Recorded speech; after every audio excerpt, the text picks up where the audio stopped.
સુરત શહેરમાં ચોંકાવનારો કિસ્સો સામે આવ્યો છે। કબૂતરના ચરકના કારણે 68 વર્ષીય વૃદ્ધનું મોત થયું। કબૂતરના ચરકથી ફેફસામાં ઇન્ફેક્શન થયું હતું। વૃદ્ધ દરરોજ સવારે કબૂતરને ચણ નાખતા હતા।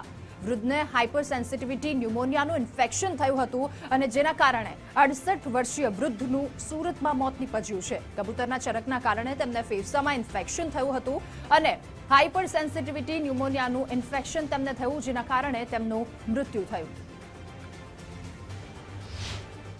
ડેઈલી સવારે એમનો પૂજા કરીને જે કબૂતરને દાણ નાખવાનો હતા તે દાણની અંદર એમને તરત જ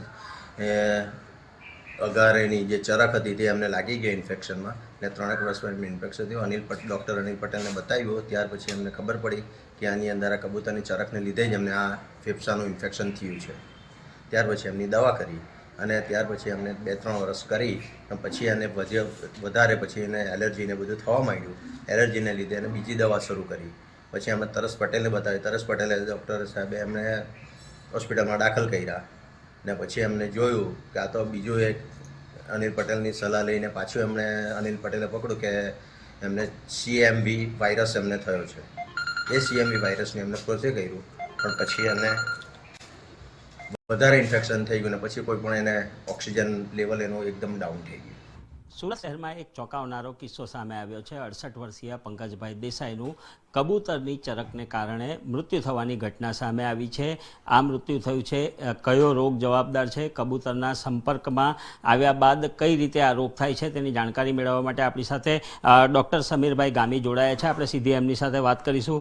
સમીરભાઈ, આ એક ચોંકાવનારો કિસ્સો છે, જો કે તમારી પાસે તો રોજ જ આવતા હશે, પણ આ ઘટના જે બની છે એ કઈ રીતે આ સમગ્ર રોગ સામે આવે છે? નમસ્કાર સૌ દર્શક મિત્રોને। આપણે કબૂતર એટલું નેચરલ પક્ષી છે કે આપણા ઘરની બહાર છતમાં અગાસી પર જ્યારે બેઠું હોય ત્યારે એનું કોઈ ચરક કે એની ધૂળ કે એના પીછા જ્યારે ગેલેરીમાં પડે આપણે એને સાફ કરીએ, આ બધા ઓર્ગેનિક ડસ્ટને કારણે ફેફસું એક જાતનું રિએક્શન આપે અને ફેફસું કડક થવાનું શરૂ થઈ જાય।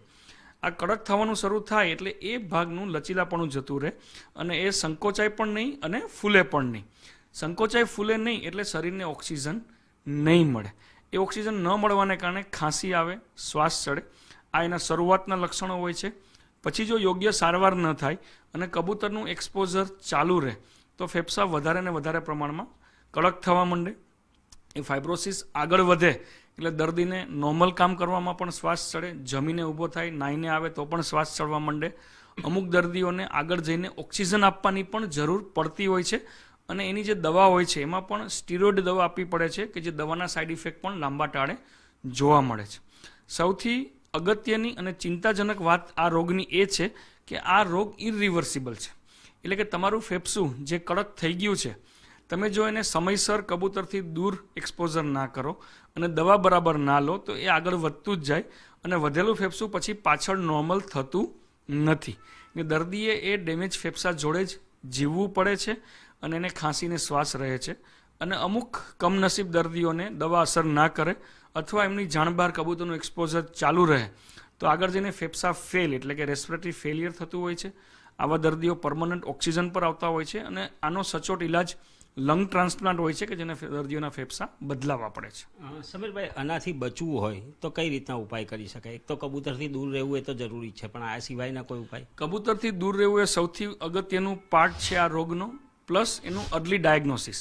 એટલે કે આપણને જ્યારે 1-2 મહિનાથી વધારે ખાંસી આવતી હોય, કોરી ખાંસી આવતી હોય, કોઈ દવાથી પણ ખાંસી ન મટતી હોય તો એવા દર્દીઓએ આ રોગ માટેની તાત્કાલિક તપાસ કરવી જોઈએ। આના 2 મુખ્ય બચવા માટેના ઉપાયો છે કે કબૂતર એટલું નિર્દોષ પક્ષી છે કે ગમે તે જગ્યાએ આવીને બેસે છે તો તમારા ઘરનું વેન્ટિલેશન કમ્પ્લીટ તમારે બંધ કરવું પડે। જાળીમાંથી પણ રજકણ તો આવી જ શકે એટલે એલ્યુમિનિયમ સેક્શન અને કાચ નખાવીને જરા પણ ઓર્ગેનિક ડસ્ટ ના આવે એવી વ્યવસ્થા કરવી જોઈએ।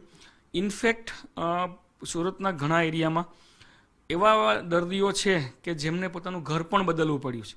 એપાર્ટમેન્ટમાં રહેતા હોય, આજુબાજુમાં કબૂતર આવતા હોય અને કબૂતરથી બચવાનું શક્ય ના હોય ને આ રોગ વધતો હોય તો એવા પણ સુરત શહેરમાં ઘણા દાખલા છે કે જેમને પોતાનું ઘર પણ બદલ્યું છે આ રોગથી બચવા માટે। તો કબૂતરથી બચવું એ સૌથી અગત્યનો રોગ છે। અર્લી ડાયગ્નોસિસ અને ડાયગ્નોસ થયા પછી દવા રેગ્યુલર લેવી, પ્લસ લંગ મજબૂત થાય એવી કસરત કરવી, એટલે કે ચેસ્ટ ફિઝિયોથેરાપી. તો આ હતા ડૉક્ટર સમીરભાઈ ગામી કે જેઓએ જણાવ્યું કે કબૂતરની ચરક જે છે એના લીધે ફાઇબ્રોસિસ નામનો રોગ જે છે એ ફેફસાની અંદર થાય છે ને તેને કારણે દર્દીઓને ઘણી મુશ્કેલી પડે છે. એટલે કબૂતરના સંપર્કથી દૂર રહેવું આ એક એનો સૌથી મોટો ઇલાજ જોવા મળી રહ્યો છે. કેમેરા પર્સન વેલ વ્યાસ સાથે આનંદ પટણી, ગુજરાત ફર્સ્ટ, સુરત.